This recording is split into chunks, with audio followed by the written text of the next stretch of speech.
Shalom Bapak Ibu Saudara-saudariku yang terkasih dalam Kristus Yesus. Kita bertemu lagi dalam sapaan Tuhan hari ini, Kamis tanggal 22 April tahun 2021.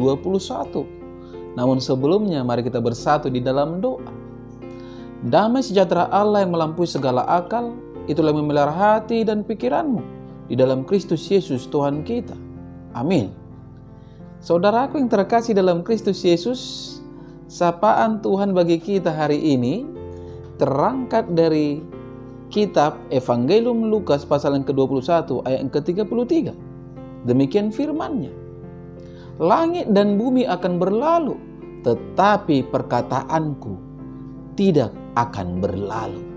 Sampai sejauh itu firman Tuhan. Saudara yang terkasih dalam Kristus Yesus, saya mengangkat tema dari kebenaran firman ini, yaitu firman Tuhan kekal.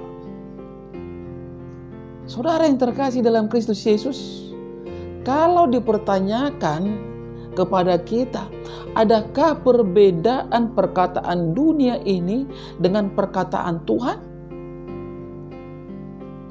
Jelas, saudara-saudara, ada bedanya. Karena perkataan dunia ini sering berubah-ubah dan tidak kekal. Artinya perkataan dunia ini bisa sekarang ada dan besok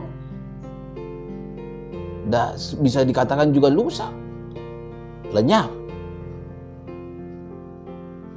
Itu makanya saudara-saudara, kita sering mendengar suatu perkataan, saya tidak ada mengatakan hal yang demikian.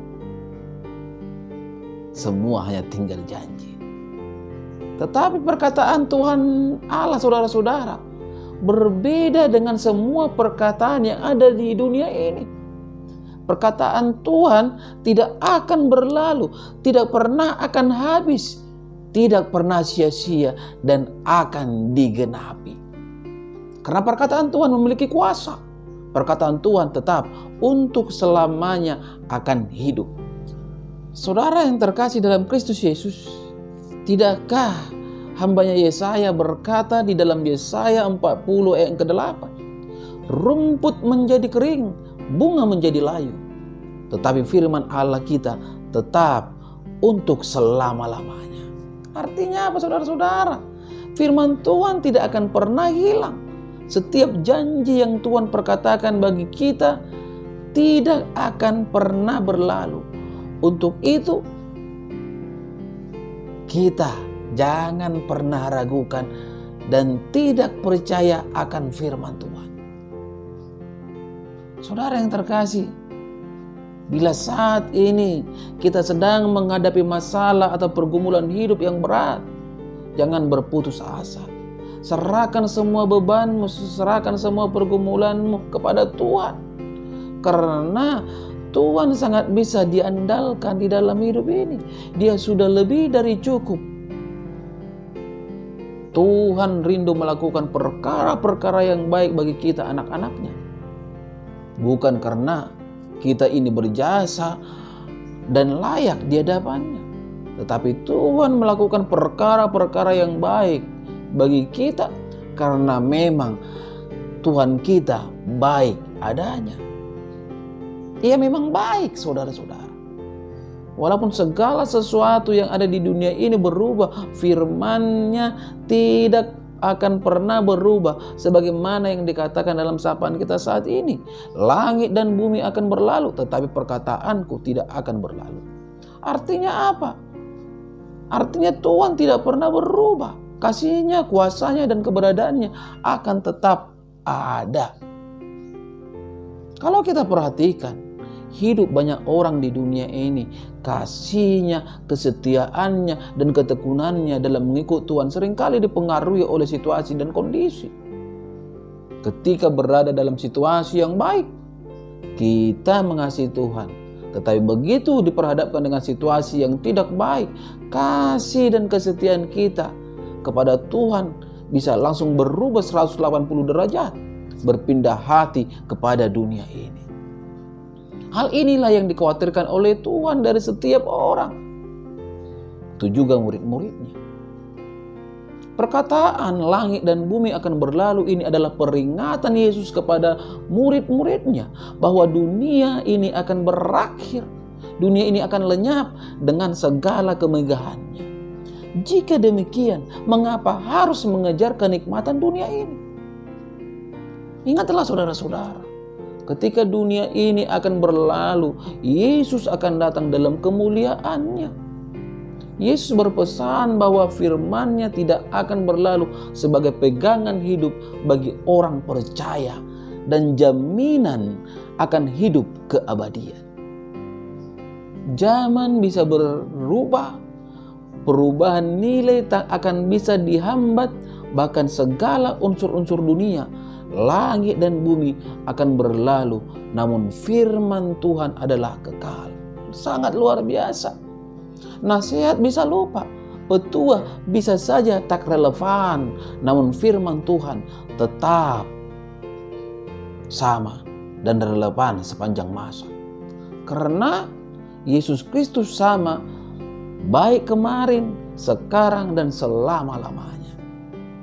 Mengapa firman tidak akan berlalu? Karena firman adalah Logos. Pada mulanya adalah Logos. Logos bersama-sama dengan Allah.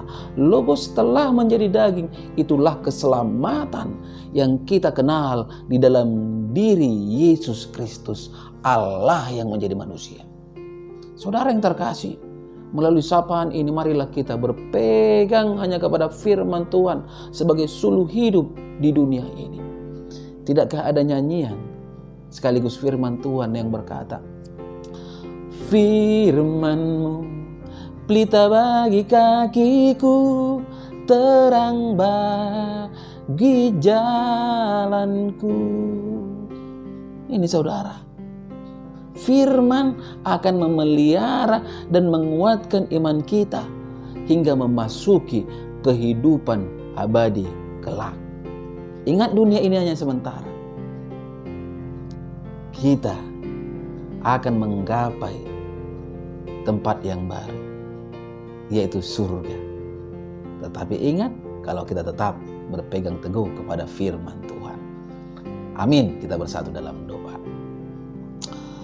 Terima kasih Bapa di surga untuk kebenaran dari firman-Mu yang telah berkumandang melalui media YouTube ini di pagi hari ini, yang mengajak kami Tuhan untuk lebih memahami kehidupan ini, untuk lebih memahami keberadaan firman Tuhan yang tidak akan pernah berubah, namun dunia ini akan berlalu. Mari Engkau menerangkan kebenaran firman-Mu Tuhan di dalam kehidupan hidup kami, kehidupan setiap para pendengar dimanapun berada, sehingga mereka semakin lagi disempurnakan menjadi anak-anak Tuhan yang akan layak menerima berkat-berkat Tuhan yang sangat luar biasa. Tuhan Yesus, mari Engkau berikan kesehatan bagi setiap yang sakit dari para pendengar. Engkau berikan Tuhan kekuatan ketika mereka lemah. Engkau berikan jalan keluar ketika mereka mendapatkan persoalan. Karena memang tiada mustahil bagi Engkau ya Bapa di surga. Pada kesempatan ini juga hamba berdoa untuk setiap jemaat yang telah Engkau percayakan kepada hamba-Mu. Begitu juga kepada istriku yang adalah hamba-Mu. Berkati rumah tangga mereka. Berkati usaha dan pekerjaan mereka. Yang belum mendapatkan pekerjaan, Engkau berikan pekerjaan. Yang belum mendapatkan jodoh, Engkau berikan jodoh Tuhan. Yang sakit, mari Engkau berikan kesembuhan. Terkhusus Tuhan, hamba berdoa untuk Purhangir AKP Pepanas yang ada di Batam, Amang Tampu Bolon, begitu juga Amang Rian Tampu Bolon. Mari Tuhan Engkau berikan kesembuhan bagi mereka. Segala obat yang dikonsumsi Engkau berkati sehingga menjadi kesembuhan bagi mereka. Tuhan Yesus yang baik, begitu juga hamba berdoa untuk saudara-saudariku yang jauh maupun yang dekat. Engkau nyatakan kuasa-Mu Tuhan Yesus. Engkau limpahkan berkat-Mu dalam kehidupan mereka, sehingga yang sakit disembuhkan, yang lemah dikuatkan, yang ada persoalan mendapatkan jalan keluar. Hanya kepadamu hamba mengadu dan memohon. Sebagaimana itu aku Mama Ella yang tidak henti-hentinya hamba berdoa, yang lagi dalam keadaan kurang sehat, Engkau berikan Tuhan kesembuhan. Mama Roma, adikku Remantono, itu juga Tuhan Leko Normal Sitanggang yang ada di luar negeri. Nyatakan kuasa-Mu Tuhan. Itu juga kepada saudara-saudariku yang lainnya dari keluarga Tambu dan dari Sitanggang, dimanapun berada, nyatakan berkat-Mu. Terkhusus Tuhan hamba berdoa untuk istriku dan anak-anakku yang ada di Batam. Balut bungkus mereka dengan kasih-Mu, kuasai mereka dengan sayap-Mu Tuhan, dengan kasih-Mu, sehingga mereka selalu beroleh sukacita dan damai sejahtera, sehingga mereka dimampukan menjadi alat-alat Tuhan yang membawa banyak jiwa-jiwa untuk semakin bersujud kepada salib Tuhan. Inilah doa hamba-Mu Tuhan di pagi hari ini, yang hamba percayakan hanya di dalam nama Kristus Yesus Juru Selamat kami yang hidup. Amin. Salam buat kita semua. Salam sehat.